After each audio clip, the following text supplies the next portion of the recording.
Wabarakatuh. Kembali dengan saya Teguh Muhammad Ali melaporkan dari Danau Tiberias dan Rahmat Fadilah, tim Jelajah Bumi Para Nabi, dan juga Jamal Selfie dan juga Walid dan tim kami lainnya di berbagai negeri, Mesir, Kairo, Jordan, dan juga di Palestina. Baik, kita akan melihat sekitar Danau Tiberias yang salah satu tanda dari akhir zaman, yang dimana mengeringnya Danau Tiberias akan keluarnya Ad-Dajjal, ya. Salah satu tanda kiamat dan keluarnya Dajjal ini ada di sini. Airnya berawal kurang lebih dari sini, sekarang sudah surut sekitar hampir 700 sampai 1 km kalau kita lihat di depan sana sejauh mata memandang. Dan air ini sudah mulai mengering kembali. Kita bisa lihat tanah yang basah ini sudah sampai ke depan sini. Ini tanah yang kering, ya. Dan ini tanah yang basah. Dan di sana itu ada dataran tinggi Golan dari negara Syria. Dan juga di sebelah kanan kita negara Jordan. Dan di sebelah sana Yerusalem, Jordan, Syria seberangnya. Danau Tiberias ini dikuasai hampir 90% oleh pemerintah Israel dan kurang lebih 10% bahkan tidak sampai oleh Jordan.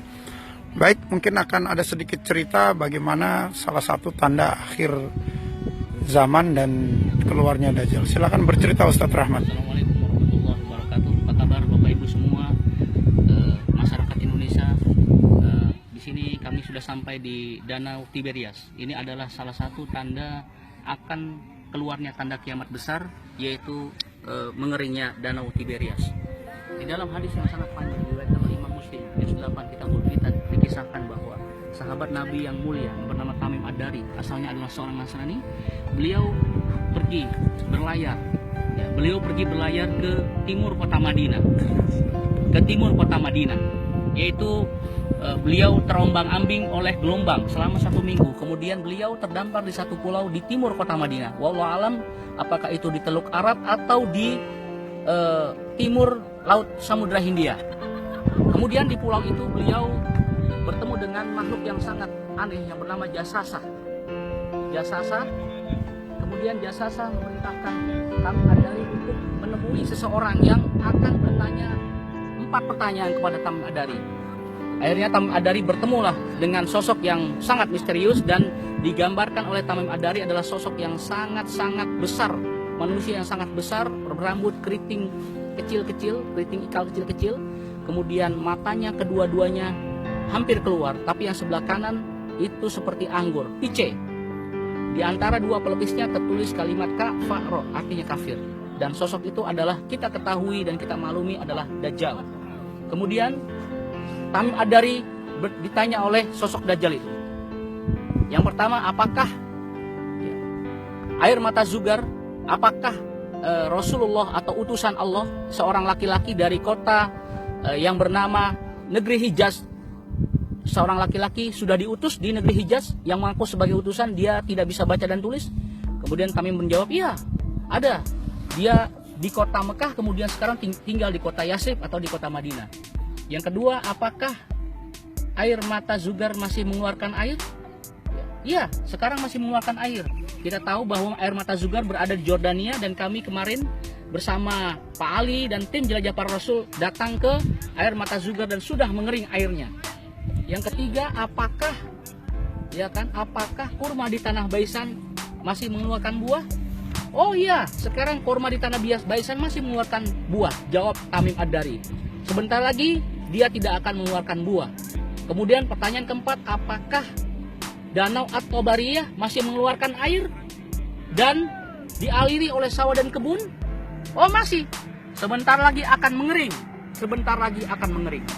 Sekarang kita lihat dengan mata kepala kita sendiri, danau ini sudah mulai mengering.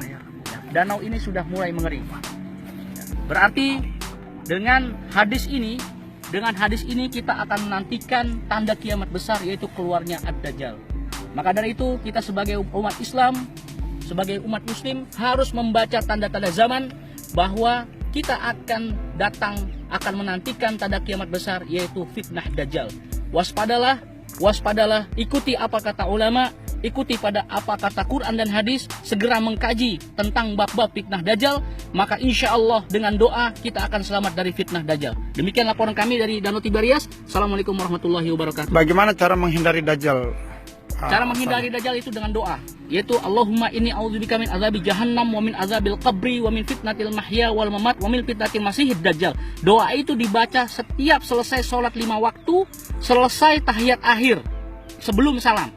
Dan kemudian ada lagi, yang kedua adalah membaca surat Kahfi, 10 surat Kahfi, 10 awal surat Al-Kahfi. Harus dihafal. nomor 1 sampai 10. Ya, dibaca atau dihafal, tapi Nabi menyarankan untuk dihafal. Lebih bagus, lebih afdol. Mulai sekarang dan seterusnya kita baca, kita hafalkan surat Kahfi, insya Allah kita akan dilindungi dari fitnah dajjal. Bahkan tadi siang ada siang imam kita mampir di Babuludin atau kota Ludin, yang kota itu di dalam hadis juga termaktub bahwa kota itu adalah kota yang akan dibunuhnya Dajjal, sang pendusta, sang pembohong, sang durjana, ya sumber fitnah, raja kekafiran Dajjal yang memperbakandakan dirinya sebagai Tuhan. Dia akan dibunuh melalui tangan Isa Nabi SAW di kota Ludin. Tadi kita datangi.